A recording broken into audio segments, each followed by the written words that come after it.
Ashama hordoftoota ganni YouTube nagaa isiniif haa ta'u akkam jirtanii nagaa keessanii nagaadhaan akkamii jirtu fayyaadhaan annagaa kootiin galata waaqayyo isinis baga nagaa taatan jecha innachuudha harrechuudha wanta irratti dubbachuu ijoolleen baay'een kan gaafatanii dammusu gaafii kaasinitti ta'edha jechuudha wanta nani dubbachuu barbaadu Joordaanii kiiloo meeqan galanidha dammoo dura kiiloo meeqa akka turee fi amma immoo kiiloo meeqa akka ta'e sanitti hima jechuudha.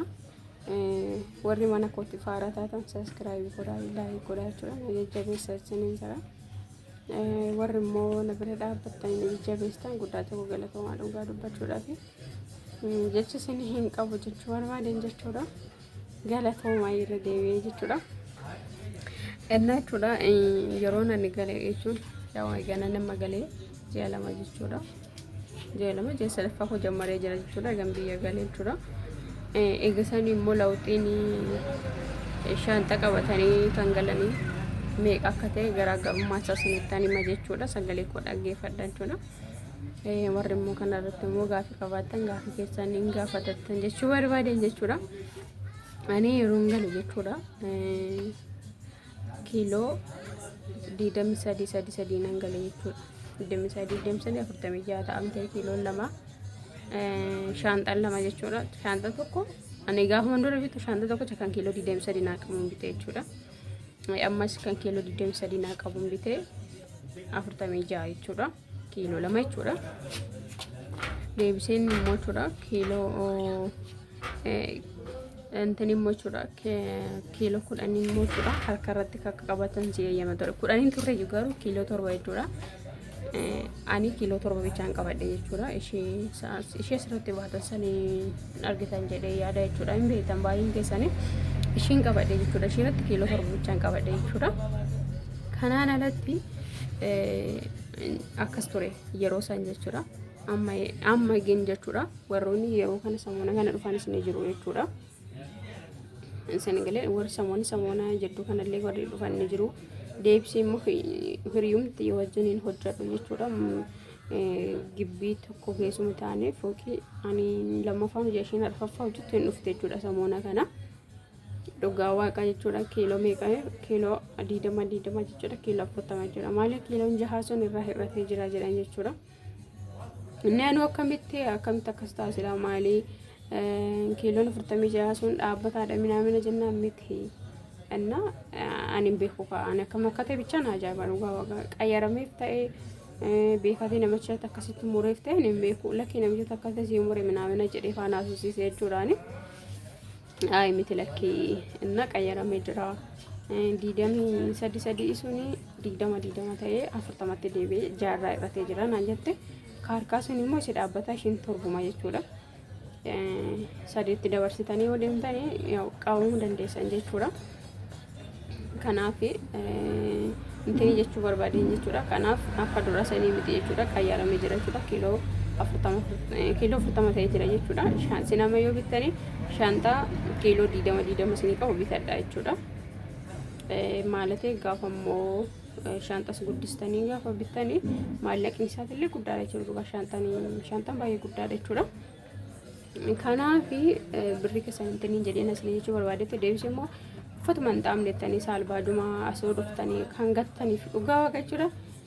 Achi fidanii dhuftanii fi uffanni dhuftanii gaafa laaltan injaan beeku maal fakkaate hin beeku nante waanuma wanta biyya ormaa ta'e ta'u baay'ee sin jibbisiisa dhugaa waaqa jiraata kana jechuudha.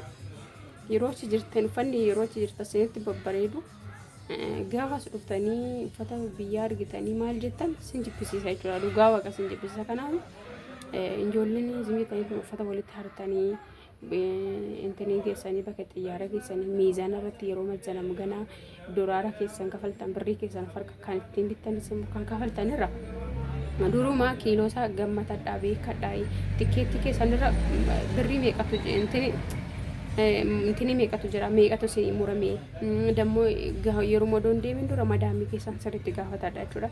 Kiiloo meeqa naa murtanii kiiloo fakkeeffama isaan birriitti dabalanii si muruu danda'u jechuudha.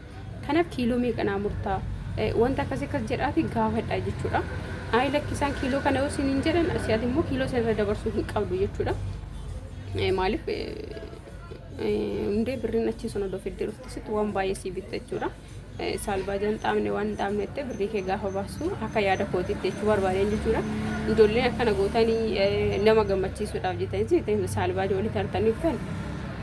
Namni yeroo kan namni waan fee kennitee fi dhugaa maal siin jedhu bututtuma dammees nuu kennite siin jedhan malee birri baastee yookiin immoo akka kanatti kafaltee nu fidde siin jedhan waan ta'eef kanaaf inni dadhabiina baay'ee siin jechuu barbaadde kanani.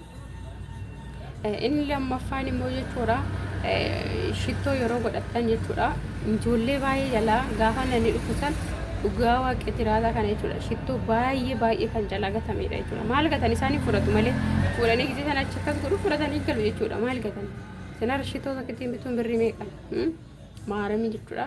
Dinaaraan bittanii yookaan dolaaraan bittan birrii baay'eedhaan bittama. Kanaaf shaantaa duudarra godhatte sanarra. Kanaaf shittoo keessa yeroo godhatan shittoo wanta fashaasii kan jedhame tamoyyuu bishaanis waan akkasii wanta tokko madaamiin tokko dhugaadha. Amma maal jettanii kan nama kennu tokko jira jechuudha. Wantoota akkasiisan qibaatii maal wantoota dibatan kamuyyuu kan ta'e dibata kamuyyuu shaantaa xiqqoo keessa hin godhina jechuudha. Bilis dhugaa waaqa jiraata. Ijoolleen tokko faan nama shittoo 6-7 faagatu jira jechuudha. Kun immoo birrii keessatti baasanii dafqa keessaan shinti beeti isaanii diqxanii akkuma qallaalitti wanta argame miti waan ta'eef shittoo keessanii intini keessa godhadha jechuudha. Shaantaa guddicha keessa fooxadhaan maraatii akkasiin hin jalaa hin cabnetti waan tokko maraatii yookaan akkas karbii waan bakka uffata haphii wayitiin maraatii fakkeenyaaf kiisiin akkanaa kun fa'oo jiraatu uffata keessa gootanii shaantaa qixxee keessa gootu jechuudha. Shaantaa guddaa keessa jechuudha. Innis akkasii kana godhaa jechuudha. Maaliif sinarra achi fiduun keessan yookaan namaaf kennuudhaaf waan ta'eef keessanitti fayyadamuudhaaf isaan immoo baasanii fudhatu malee machee mingatan jechuudha. Maaliif gaafa sinni bittan sinamma fakkeenya birrii baastanii waan gaarii bittan sin eegalle inna kanaafi kanarratti of eeggannoo godhadhaa jechuu barbaade. Inni lammaffaan immoo Joordaan keessatti fakkeenyaaf isin amma Joordaan deemtanii gaafa waggaa 2 guutuudhaaf jiini tokko isin hafe fakkeenyaaf galuudhaaf jiini 4 isin hafe ji'a 4 naaf jettanii eeggatiin jechuudha. Shaantaa keessan qopheeffadhaatii reedii ta'aatii eega jechuudha. Maaliif Joordaan baqanteen isa dhaabbata hin qabu jechuudha. Inna gabaa sanatti dhufee jira. Maal jechuu barbaadetanii dhugaa waaqaan amma yeroo san gana galuudhaaf jiini tokko naafu hojii tokko hir'isanii nagashan jechuudha. Inna godhanii tiyallee akkas godhanii hiriyaa tiyallee jechuudha ji'a tokko hir'isanii shigashan jechuudha. Inna jechuudha kanaaf maal goota yeroo jiini 3 sinaafu shaantaa keessan bitadhaati waanuma qabdasan miicadhaati tokko fadhaati daddachaa sadhaati reedii ta'aa eegaa jechuudha. Maaliif osoo isin uffata hin bitatiin osoo shaantaa keessan hin bitatiin inni mara katan isaan kaasanii isin galchuu jechuudha. Kanaaf Joordaan keessatti akka fakkeenyaaf amma sarratanyaa fidanii ati sarratanyaa barsiistee waarrattee kazaan booda galchuu sun waan akkasii sun hin jiru jechuudha. Hafee jira jechuudha. Kanaaf akkas godhaati reedii ta'aa isin jechuu barbaadeetanii waan feellee taatu namni ko waan nama qabu sun wayye.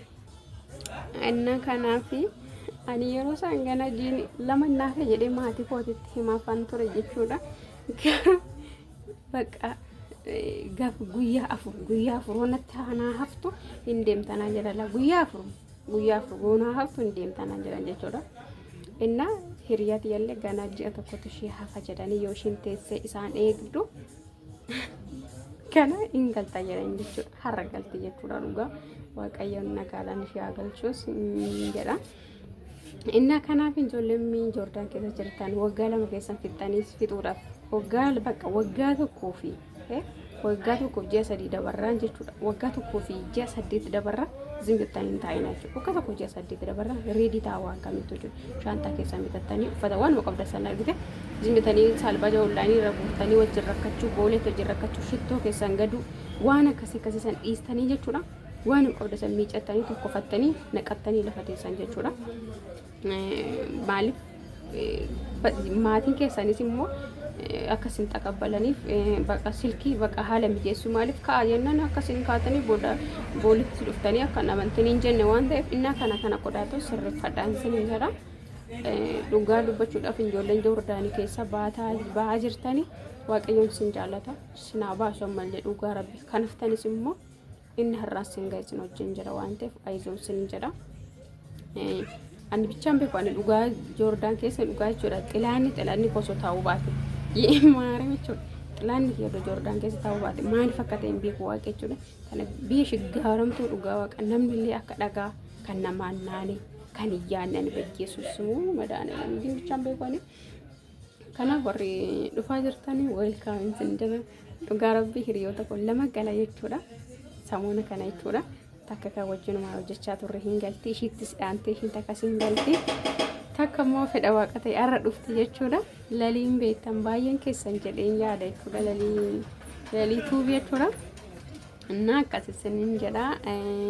Kanaaf wantoota kana sirreeffadhaa booda yoo isaan kaasiniin jedhan gana shaanxaa minaa ani ammanani boo'inatu beeka dhugaa qabda shaanxuma yoo nan argadhaa jedhee jechuudha.